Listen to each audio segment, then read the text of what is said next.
things a little different. So, as you can maybe tell, my lights are a little bit dimmer, and I have my lamp over here behind me, and my lights up, and I have the overhead off. Because today, we're going to be reading some scary stories. So, I figured, to get into the mood of Halloween and October, spooky, scary, why not read some spooky, scary stories? So, let's see what we can find.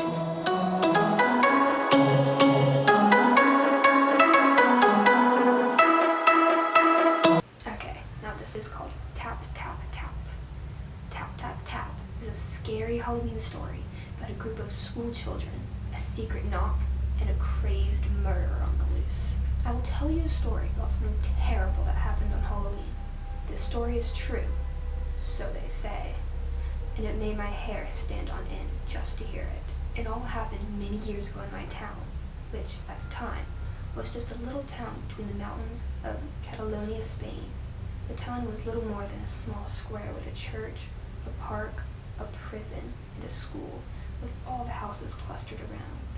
The town was very proud of their school, since it had been voted the best school in the province. It was the morning of October 31st, Halloween, and a class of students were doing arts and crafts in their classroom. Some were cutting skeletons out of sheets of paper, some were painting vampire bats, and others were drawing pumpkins. The students were all aged between 8 and 9 years old. Their teacher was a beautiful young woman who had only been working at the school for 1 month.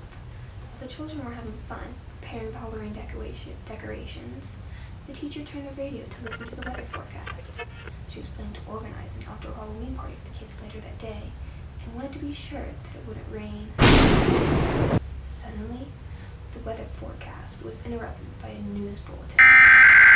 This is an important announcement. A convicted murderer has escaped from a local prison and is on the loose. He is described as armed and very dangerous. Please do not attempt to apprehend him. The police will. The teacher rushed across the room and switched off the radio. She did not want to alarm the children, but it was too late.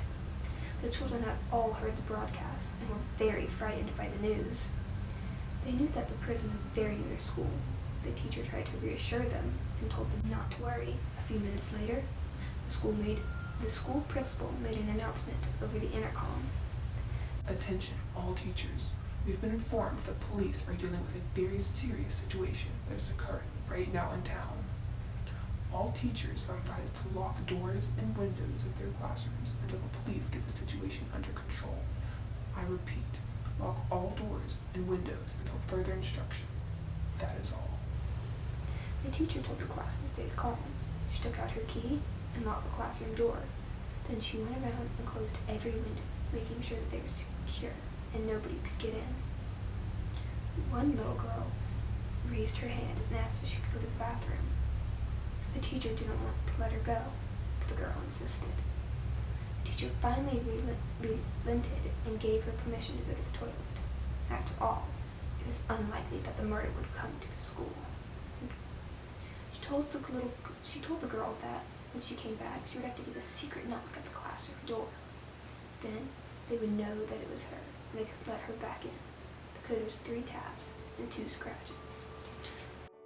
Okay, now I don't know about you, but whenever we did a lockdown or talked about a lockdown, or when you see lockdowns in movies and whatnot, you are not to leave the room. You can't open the door. You can't go to the bathroom.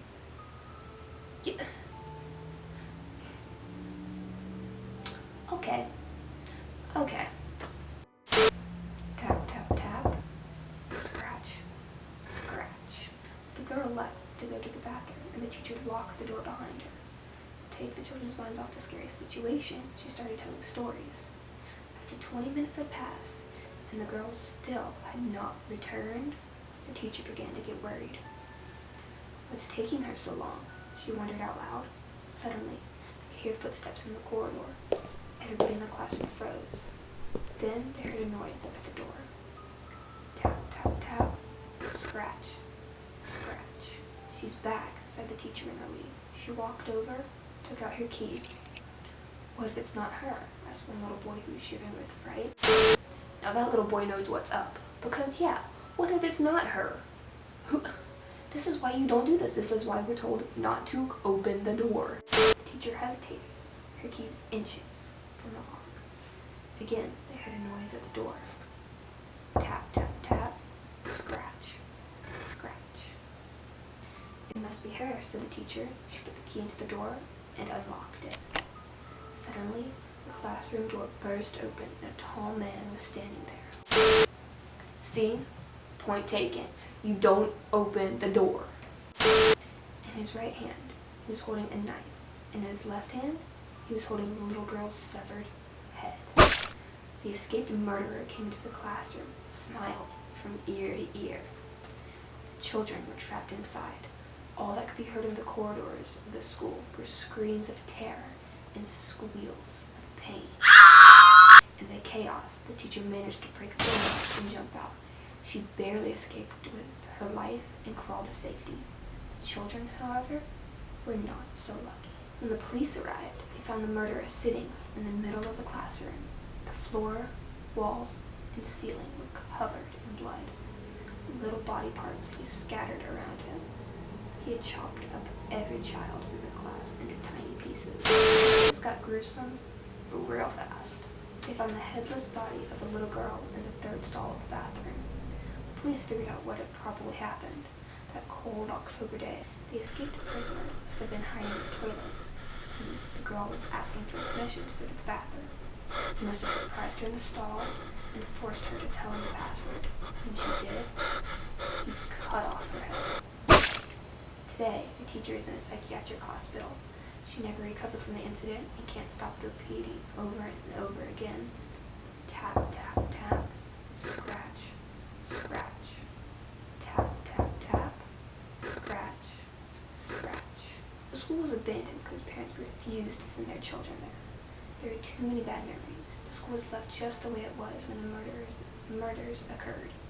They said that if you visit the old school building and go into the classroom, you could still see the blood dripping down the walls. If you were brave enough, you could even go to the bathroom.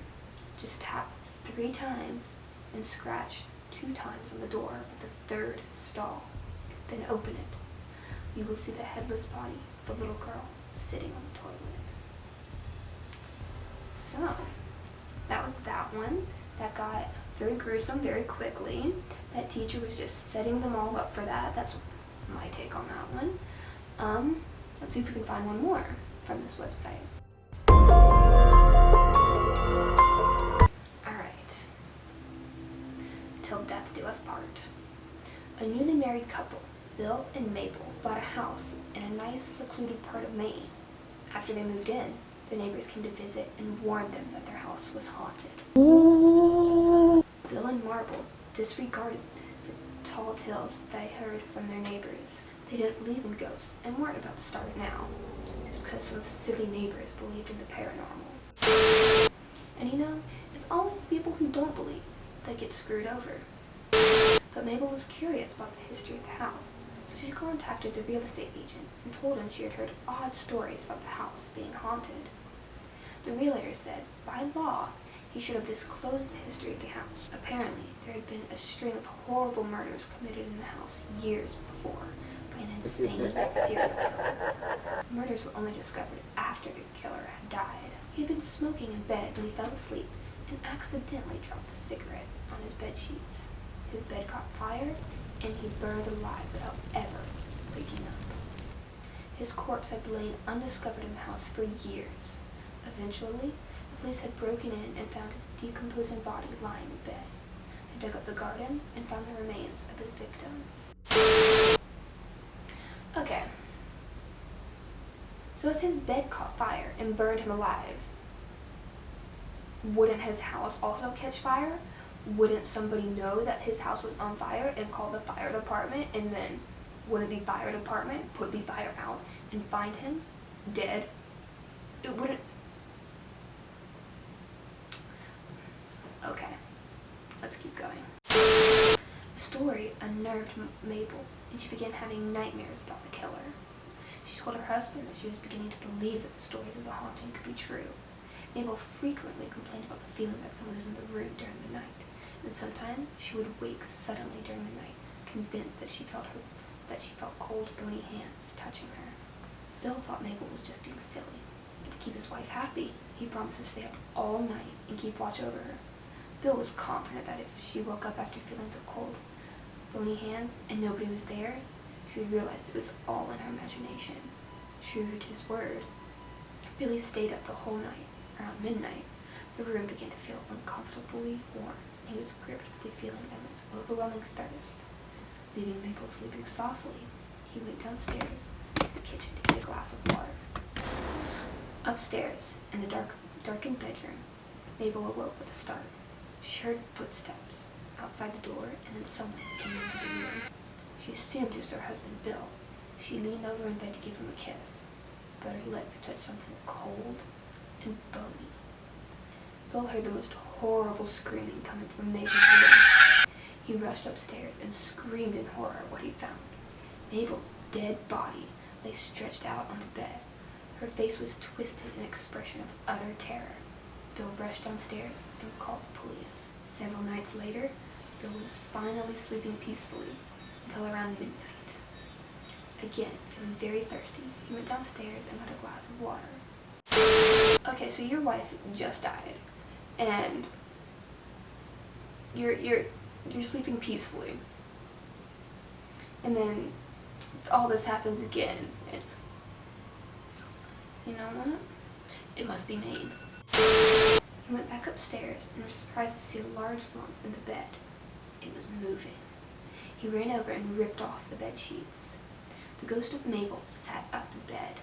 She had tears in her eyes, and her cheeks were hollow and sunken. The dark form of another man crouched beside her, a terrible skeletal man with the face of a desiccated corpse.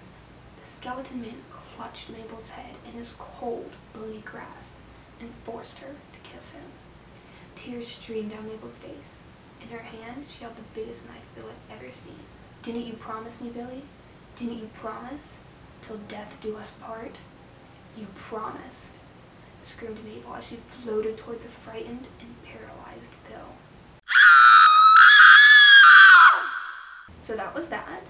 2 spooky, scary Halloween stories. I honestly could tell you a lot of paranormal experiences that I've had that are, creepy.